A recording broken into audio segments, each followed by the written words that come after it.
আসন্ন লোকসভা নির্বাচনে বিজেপির হয়ে প্রচারে অংশগ্রহণ করবেন আইনজীবীরা। আইনি অধিবক্তা বিজেপি অসম প্রদেশের তরফে সিদ্ধান্ত নেওয়া হয়েছে যে আসন্ন লোকসভা নির্বাচনে 10,000 আইনি অধিবক্তা সমগ্র আসামে বিজেপির হয়ে মোদি অ্যাম্বাসেডর হিসেবে প্রচারে অংশগ্রহণ করবেন। শুক্রবার কাছাড় জেলা বিজেপির কার্যালয়ে আয়োজিত এক সাংবাদিক সম্মেলনে এই কথা জানান জেলা বিজেপির আইন বিভাগ। তারা জানান, আসন্ন লোকসভা নির্বাচনে 370টি আসন দখল করার প্রধানমন্ত্রীর লক্ষ্যকে সফল করতে আইনি অধিবক্তারা বিজেপির হয়ে নির্বাচনী প্রচারে নামবেন। আইনজীবীদের অংশগ্রহণ বিজেপির ভিতকে অধিক শক্তিশালী করবে বলে এদিন আশা প্রকাশ করেছেন তারা। নির্বাচনী প্রচারকে সামনে রেখে রাজ্যের বিভিন্ন জেলায় অধিবক্তা সম্মেলনের আয়োজন করা হয়েছে। ইতিমধ্যে গুয়াহাটি, জোরহাট, বড়পেটা ও গোলাঘাটের সম্মেলন শেষে শুক্রবার কাছাড়ের শিলচর শহরে অধিবক্তা সম্মেলনের আয়োজন করা হয়েছে। আগামী রবিবার লক্ষ্মীপুরের সম্মেলন অনুষ্ঠিত হবে। বরাকে 3 জেলায় সর্বনিম্ন 1000 অধিবক্তা মোদি অ্যাম্বাসেডর হিসেবে নির্বাচনী প্রচারে অংশগ্রহণ করবেন। অধিবক্তাদের প্রচার অভিযানে আসামের বেশিরভাগ আসন বিজেপির দখলে আসার পাশাপাশি একাধিক আসনে বিজেপি প্রার্থী বিশাল ব্যবধানে জয়লাভ করবে বলে এদিন আশা প্রকাশ করেছেন তারা।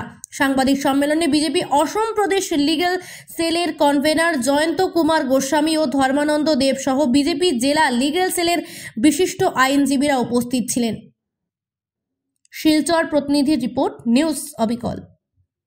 আইনকুক ভাৰতীয় জনতা পাৰ্টি অসম প্ৰদেশে এটা সিদ্ধান্ত লৈছে যে এইবাৰ আগন্তুক লোকসভা নিৰ্বাচনত ভাৰতীয় জনতা পাৰ্টিৰ পক্ষত 10,000 অধিবক্তা সংগঠিত কৰি সমগ্ৰ অসমতে মোদী এম্বেছাডৰ হিচাপে নিৰ্বাচনী প্ৰচাৰত অংশগ্ৰহণ কৰিব।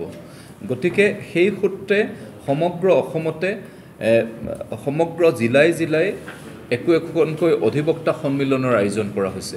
ইতিমধ্যে যোৰহাট, গুৱাহাটী, বৰপেটা, গোলাঘাট আৰু আজি কাছাৰ জিলাৰ আজি শিলচৰত অধিবক্তা সন্মিলন অনুষ্ঠিত হ'ব। ইতিমধ্যে 4খন জিলাত সমাপ্ত হৈছে। পৰৱৰ্তী অহা দেওবাৰে লখিমপুৰত অধিবক্তা সন্মিলনৰ আয়োজন হৈছে। গতিকে সমগ্ৰ অসমতে অধিবক্তাসকলে এইবাৰ ভাৰতীয় জনতা পাৰ্টিৰ পক্ষত নিৰ্বাচনী প্ৰচাৰৰ কাৰণে ইচ্ছা প্ৰকাশ কৰিছে আৰু ইতিমধ্যে সাজু হৈ উঠিছে। সেই সূত্ৰে সমগ্ৰ বৰাকৰ 3খন জিলাত কাছাৰ, কৰিমগঞ্জ আৰু শিলচৰ এই জিলাকেইখনত নিম্নতম 1000 অধিবক্তাই নিৰ্বাচনী প্ৰচাৰত ভাৰতীয় জনতা পাৰ্টিৰ পক্ষত অংশগ্ৰহণ কৰিব। নৰেন্দ্ৰ মোদী ডাঙৰীয়াৰ পক্ষত তেওঁলোকে নিৰ্বাচনী প্ৰচাৰত নামিব। গতিকে এই সূত্ৰে আজি কাছাৰ জিলাৰ শিলচৰত আমাৰ জিলা আইনকোষে অধিবক্তা সন্মিলন আয়োজন কৰিছে। নিশ্চিতভাৱে অধিবক্তাসকলৰ অংশগ্ৰহণে ভাৰতীয় জনতা পাৰ্টিক অধিক শক্তিশালী কৰিব।